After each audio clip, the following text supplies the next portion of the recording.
రావణుడి అసలు పేరు దశగ్రీవుడు. మరి ఆయనకి రావణుడు అన్న పేరు ఎలా వచ్చిందో ఈ వీడియోలో చూద్దాం. ఒకరోజు రావణుడు తనకంటే శక్తివంతమైన వాడు ఈ ముల్లోకాల్లోనే లేడు అనే యాటిట్యూడ్ ఈగోతో తన పుష్పక విమానంలో వెళ్తున్నాడు. ఎదురుగా మెరిసిపోతూ కైలాస పర్వతం కనిపిస్తోంది. పక్కన నుంచి పోకుండా ఈ పర్వతం నాకే అడ్డుగా నిలిచిందా, దీన్ని పక్కకి పెడతాను అని అనుకుని తన అహంకారంతో 20 చేతులతో శివుడు పార్వతి ఉన్న ఆ కైలాస పర్వతాన్ని ఎత్తపోయాడు. పార్వతీదేవి భయపడగా ఆ పరమశివుడు ఏం జరగనట్టు తన బొటని వేలుతో ఊరికే అలా నొక్కారు. అంతే, ఆ పర్వతం కింద రావణుడు ఇరుక్కుపోయాడు. ఆ బాధ తట్టుకోలేక గట్టిగా అరుస్తున్నాడు.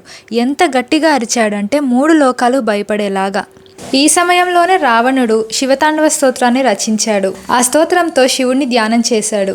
అలానే చాలా సంవత్సరాలు గడిచిపోయాయి. అతని తపస్సుకు మెచ్చి శివుడు ప్రత్యక్షమై దశగ్రీవుడితో ఇలా అన్నారు: అందరూ ఇంతలా భయపడేంత రవాన్ని అంటే శబ్దాన్ని లేదా అరుపుని చేశావు కాబట్టి నిన్ను రావణ అని అంటున్నాను.